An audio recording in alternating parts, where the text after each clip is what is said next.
దీర్ఘకాల వ్యాధులకు 20 ఏళ్ల అనుభవం ఉన్న అత్యుత్తమ హోమియోపతి వైద్యం master homeopathy. Hi hello welcome to I dream. నేను విజిత.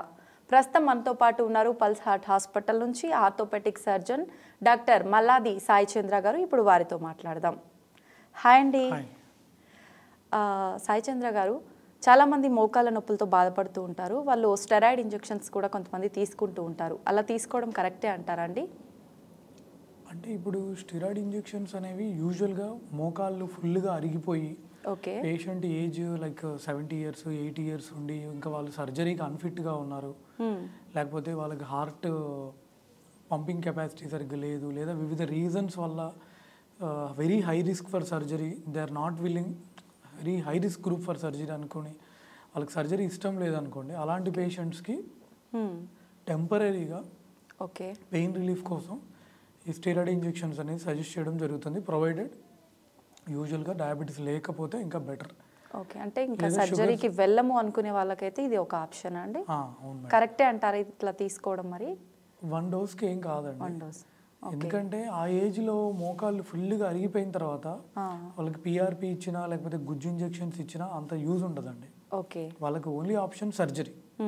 స్టేజ్ 4 ఆర్థరైటిస్ ఉండి లిటరల్గా ఈ బోను రుద్దుకుంటున్నాయి అనుకోండి, okay, like tricompartmental OA అంటాం. అంటే ఈ మోకాలు ఈ 2 కంపార్ట్మెంట్స్, తర్వాత లేటరల్ సైడ్లో ఈ పటెలోఫెమరల్ కంపార్ట్మెంట్, 3 కంపార్ట్మెంట్స్ ఇన్వాల్వ్ అయిపోయి కంప్లీట్గా అరిగిపోయింది అనుకోండి మోకాలు.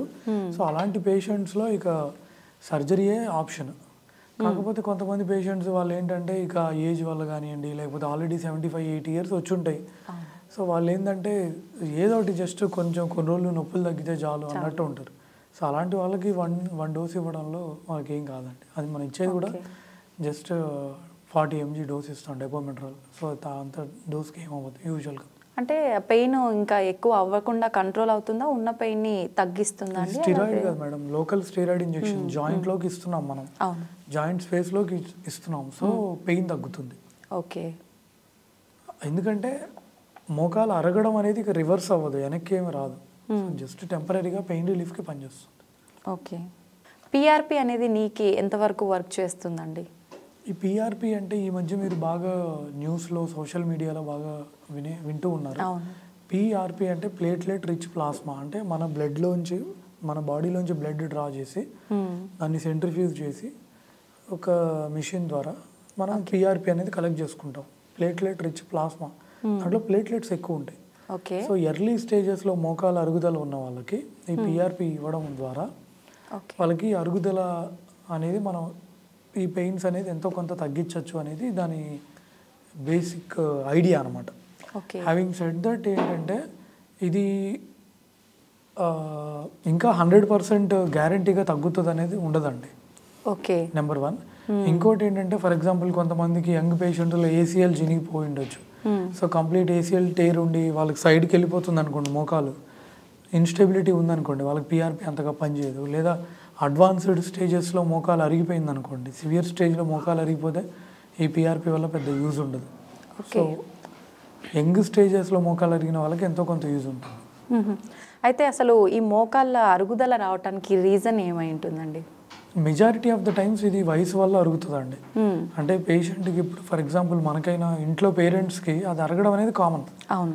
సో 60 years 70 years అంటే అది అరుగుతూ ఉంటాయి. ఈ మధ్య ఏంటంటే కొంచెం ఎర్లీగానే అరుగుతున్నాయి.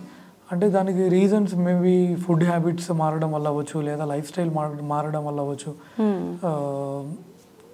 ఇంకోటి అంటే పెద్ద శారీరక, అంటే ఎక్కువ వాకింగ్ చేయడం వల్ల కూడా మన బాడీ వెయిట్ నీస్ పైన పడడం వల్ల అరుగుదల వస్తుంది అంటున్నారు. అది నిజమే అంటారా? ఎగ్జాక్ట్లీ. ఇప్పుడు ఏజ్ అంటే వెయిట్ ఎక్కువ ఉంటే ఖచ్చితంగా లోడ్ మోకాల మీద ఎక్కువ పడుతుందండి. సో ఫర్ ఎగ్జాంపుల్ ఇప్పుడు ఒక పేషెంట్ ఉన్నాడు, ఆయన 60-70 kgs ఉన్నాడు, ఆయన మోకాల మీద ఒక రకమైన లోడ్ పడుతుంది. ఇప్పుడు పేషెంట్ 90 kgs 100 kgs ఉన్నారంటే ఆబ్వియస్గా మోకాలు చాలా ఎక్కువ పడుతుంది. సో 90 kgs ఉన్నారంటే ఒక్కొక్క మోకాల మీద 45 kgs పడుతుంది. సో అంత లోడ్కి లేదా కింద కూర్చోవడము, లేదా బాగా హెవీ వర్క్స్ చేయడము, ఎక్కువ వెయిట్స్ లిఫ్ట్ చేసి వర్క్ వెళ్ళడం, వీటి వల్ల ఖచ్చితంగా ఎంతో కొంత ఎఫెక్ట్ అయితే ఉంటుందండి. ఓకే, అంటే అల్టిమేట్గా ఏంటంటే ఏదో ఒకటని చెప్పలేము, వాళ్ళు తినే ఫుడ్ బట్టి, వాళ్ళు చేసే పనులు బట్టి, వాళ్ళ వెయిట్ బట్టి వాళ్ళ బోన్ స్ట్రెంగ్త్, ఆస్టియోపోరోసిస్ ఉందా లేదా దీన్ని బట్టి, వాళ్ళ జెనెటిక్ ఫ్యాక్టర్స్ బట్టి, ఒక్కొక్కసారి పేరెంట్స్కి ఉంటే వీళ్ళకి కూడా వచ్చే అవకాశం ఉంటుంది. ఓకే. అన్నిటి మీద కంబైన్డ్గా ఆధారపడి ఉంటుంది. రాకుండా ముందుగానే కేర్ తీసుకోవాలంటే మనం ఫుడ్ విషయం కానీ ఎక్సర్సైజ్ విషయానికి వస్తే ఎటువంటి జాగ్రత్తలు తీసుకోవచ్చు అండి? యా, ఇప్పుడు ఫుడ్ అంటే మేడం ఒక పర్టికులర్ ఫుడ్ ఇది తీసుకుంటే తగ్గుతానే లేదండి. బేసిక్గా ఒక బ్యాలెన్స్డ్ డైట్ తీసుకోవాలి. ఓకే. అంటే proteins, carbs, fats, vitamins, minerals, nutrients అన్నీ ఒక బ్యాలెన్స్డ్ డైట్ తీసుకోవడం అనేది మన మెయిన్ మోటో. అంతే హై ప్రోటీన్ తీసుకోమని, లేకపోతే ఓన్లీ ప్రోటీన్స్ తీసుకోమని, లేదా ఓన్లీ ఫ్యాట్స్ తీసుకోమని అది అలా కాదండి. అన్నీ ఇంపార్టెంట్, వాటి రేషియోలో ఉండడం చాలా ఇంపార్టెంట్. అన్నిటికంటే మోస్ట్ ఇంపార్టెంట్ వెయిట్ కంట్రోల్లో ఉంచుకోవడం అనేది చాలా ఇంపార్టెంట్. అంటే హైట్కి తగ్గ వెయిట్ అనేది ఉండాలండి. అంటే బిఎంఐ కరెక్ట్గా మెయింటైన్ చేయాలి. మరి ఓవర్ వెయిట్ ఉంటే అక్కడి నుంచి ప్రాబ్లమ్స్ అన్నీ ఒకదానికొకటి స్టార్ట్ అవుతూ ఉంటాయి. ఓకే. ఇంకోటి స్మోకింగ్ వల్ల కూడా బోన్స్ వీక్ అవుతూ ఉంటాయి. సో స్మోకింగ్ దూరంగా ఉండడం బెటర్. రెగ్యులర్గా బిఎండి క్యాంప్స్ అటెండ్ అయ్యి BMD bone mineral density check చేసుకోవడంలో తప్పులేదు. ఆస్టియోపోరోసిస్ ఉందో లేదో తెలుస్తుంది. ఆస్టియోపీనియా, ఆస్టియోపోరోసిస్ ఇవి తెలుస్తాయి అనమాట ఈ బిఎండి క్యాంప్స్లో. సో ఐడియల్గా డెక్సా టెస్ట్ చేయాలి. సో డెక్సా స్కానింగ్ కొంచెం కాస్ట్లీ కాబట్టి even normal BMD screening routine camp అయినా ఓకే. సో ఒక హెల్దీ బ్యాలెన్స్డ్ డైట్ తీసుకోవడం, రోజు వాకింగ్ చేయడం, ఇవన్నీ.